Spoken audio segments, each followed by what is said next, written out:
Assalamualaikum warahmatullahi wabarakatuh. Kembali dengan Studio Mas Lutfi. Oke, oke teman-teman semuanya. Dan di video ini saya membahas tentang pengulangan atau para programmer memberikan istilah looping, mengulang gitu. Jadi istilah looping atau mengulang di dalam pemrograman itu juga penting teman-teman semua. Karena pada dasarnya sistem pemrograman itu selalu membaca kode per kode atau ketikan demi ketikan Anda, ketikan demi ketikan kamu, nah gitu kan, setiap barisnya. Dan selalu berurut dari atas turun ke bawah. Tidak ada namanya dari bawah turun ke atas, nggak ada. Tapi kalau dari bawah pastinya naik ke atas gitu ya. Tapi kalau dari atas turun ke bawah. Oke. Tetapi ini saya berikan teman-teman pemahaman kepada bagi Anda yang calon masih pemula di dalam pemrograman. Pemrograman itu selalu membaca sistem yang kalian ketik itu dari baris ke baris. Hingga akhirnya dia akan menemukan baris terakhir dan selesai. Nah, tetapi pada kondisi tertentu kita perlu dong memerintahkan kepada sistem untuk mengulang membaca lagi atau mengulang perintah lagi pada baris perintah tertentu. Misalnya, misalnya saya memiliki 17 barisan nih ya. 17 barisan. Jadi misalnya si sistem membaca dari baris pertama, kedua, ketiga, keempat, kelima hingga ke-14. Kemudian kita memerintahkan dia lagi untuk membaca ke baris 10 lagi, turun ke bawah lagi, kemudian kita suruh lagi membaca baris ke-10 lagi dan seterusnya sampai frekuensi tertentu, sampai berulang-ulang kali hingga kita menyatakan stop, jangan baca lagi. Gitu ya. Nah, istilah tersebut kita sering menggunakan istilah looping yang tadi. Nah, adapun di dalam rangkaian video saya untuk bahasa pemrograman DAT, saya akan membahas untuk looping 3 function atau 3 jenis looping, yaitu ada namanya looping atau loop for dengan menggunakan for. Kemudian kita juga bakalan menggunakan perintah while, ya, bahasa while. Kemudian kita juga menggunakan perintah do while. Nah, ketiga perintah looping ini akan kita bahas dalam rangkaian video-video saya. Namun kita akan fokus ke dalam satu dulu, yaitu for. Oke teman-teman semua, untuk memahamkan kepada kamu sekalian bagaimana penggunaan for di dalam bahasa DAT, lebih baik kalau kita belajar dengan menggunakan file praktek ya. Saya tahu maksudnya karena memang anak-anak zaman sekarang itu dia lebih condongnya ke dalam visual ya, ngelihat gitu. Karena kalau dijelasin agak sulit, tapi harus ditampilkan juga bagaimana jalan ceritanya itu. Oke, silakan dibuat satu file di dalam project yang sudah Anda siapkan sebelumnya. Saya akan membuat sebuah project dalam folder bin dengan klik kanan new dan saya pilih .file.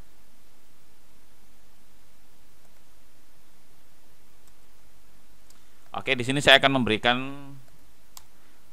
nama contoh for. Oke, teman-teman. Di sini saya mencoba untuk memberikan judul terlebih dahulu.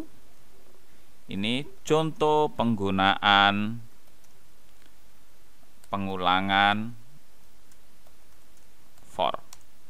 Oke, sorry. Nah, penulisan di dalam for itu memiliki memiliki ketentuan. Ya, ketentuannya seperti ini: for buka kurung, kemudian berkelit atau kurung kurawal. Kemudian aksinya apa? Saya contohkan, saya akan membuat aksi. Di sini saya tulis aksinya apa ya. Aksi yang diinginkan apa?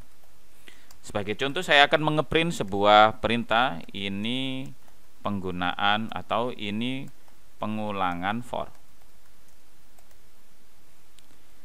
Nah, di dalam buka kurung-kurung tutup untuk for ada 3 blok. Blok yang pertama saya akan memberikan sebuah inisial variabel. Saya memberikan variabelnya x. Saya mulai variabel x ini dengan angka 0 misalnya. Berarti hitungannya mulai dari 0 ya. Kalau saya buat 0 berarti angka hitungannya dari 0. Kemudian dia akan berhenti, dia akan mencetak kalimat ini pengulangan for itu sebanyak 5 kali. Jadi kalau mau mencetak 5 kali berarti variabel x akan mencetak kurang dari 5 berarti hitungannya adalah 0, 1, 2, 3, dan 4. Oke, paham ya? 0, 1, 2, 3, dan 4. Istilahnya berarti ada 5 baris ya. Kecuali saya memberikan lebih kecil sama dengan, berarti dia akan menghitung 0, 1, 2, 3, 4, dan 5, berhenti. Oke. Tapi saya menggunakan ini aja. Kemudian untuk blok ketiga kita akan menggunakan step-stepannya. Jadi step-step, kalau kita maunya step kan 0, 1, 2, 3, berarti stepnya adalah satu langkah. Nah, untuk menggunakan step satu langkah kalian bisa menggunakan seperti ini ya, bisa menggunakan increment ya, menggunakan increment tadi yang kita bahas dalam video sebelumnya. Oke, jadi ini merupakan blok yang pertama, inisial sebuah variabel yang diawali dengan nilai berapa, karena ini menentukan hitungannya. Jadi kalau saya mulai dari 0 berarti hitungannya dari 0. Kemudian X ini adalah sebuah indikator atau kondisi. Dia akan menghitung apabila nilai X dinyatakan kurang daripada 4. Nah, namun pada saat dia mencetak ini secara tidak langsung X sudah menambahkan nilai ke dalam increment. Berarti nilai dia ditambah dengan 1. Oke, saya coba menjalankan hasilnya, kemudian nanti akan saya berikan penjelasan dalam bentuk debugnya ya. Saya coba jalankan, klik kanan, run contoh for. Dan hasilnya adalah sorry, saya belum menggunakan titik koma di sini. Saya jalankan kembali. Hasilnya adalah 1, 2, 3, 4, dan 5. Ya, jadi dia akan mencetak sebanyak 5 kali. Oke, mari kita lihat secara debugnya supaya teman-teman semua bisa melihat bagaimana sih sistem itu bekerja. Saya menggunakan debug, berarti saya jalankan dengan menggunakan debugnya. Klik kanan, debug. Teman-teman semua, mungkin teman-teman bisa fokus ke dalam di sini nanti ada muncul apa itu tulisan abu-abu ya. Saya awali dengan seperti ini. Yang pertama, X mengidentifikasikan bahwasannya X adalah nilainya 0 dan jelas kita sudah tahu ya, X dikasih tahu nilai 0. Kemudian saya jalankan kembali. Saat ini X disamakan apakah 0 lebih kecil daripada, ini Anda lihat 0 kan? Apakah 0 lebih kecil daripada 5? Pasti hasilnya adalah sebuah kalimat atau sebuah kata ya atau tidak. Jadi teman-teman ketika di sini mengatakan ya, maka aksi yang kalian inginkan selalu akan dikabulkan gitu atau dicetak ya. Jadi kalau misalnya ini 0, apakah 0 lebih kecil daripada 5? Iya. Kemudian dijalankan lagi. Secara tidak langsung 0 ditambah dengan 1. Oke, hasilnya berapa? Kembali lagi ke atas. Nah, sekarang X masih 0, kondisinya masih 0, kemudian ditambahkan 1. Jadinya 1. Ya, jadinya 1. Karena di sini kan tadinya 0 ditambahkan increment 1 jadinya 1. Kemudian setelah 1 ini dibandingkan lagi 1. Apakah 1 lebih kecil daripada 5? Hasilnya iya. Kalau hasilnya iya, dia bakalan mencetak lagi. Gitu. Dan hasilnya kalau teman-teman bisa ngelihat itu ada di sini. Nih, dicetak, ya kan? Dicetak sit 1. Nah, teman bisa lihat cetakannya. Kemudian dia balik ke atas lagi, dijelaskan lagi X adalah 1. Kemudian saya next. Sekarang X ditambahkan 1 sama dengan 2. Kemudian 2 akan dikondisikan lagi. Apakah 2 lebih kecil daripada 5? Selama masih menghasilkan ya, maka dia akan mencetak lagi. Cetak. Selanjutnya yang selanjutnya adalah 3. 3 berarti tadi 2 ditambah dengan 1 yang diperintahkan oleh si X increment ini. Kemudian 3-nya akan dikondisikan. Apakah 3 lebih kecil daripada 5? Ya, dia akan mencetak lagi. Kemudian 3 dan 4. Sekarang 4 akan dikondisikan apakah 4 lebih kecil daripada 5 dan hasilnya adalah iya dan dia akan mencetak kembali. Nih, perhatikan di sini sudah diblok berarti mencetak. Kemudian balik ke atas dijadikan 4 ditambah 1 jadinya 5. Kemudian ditamakan kondisionalnya di sini.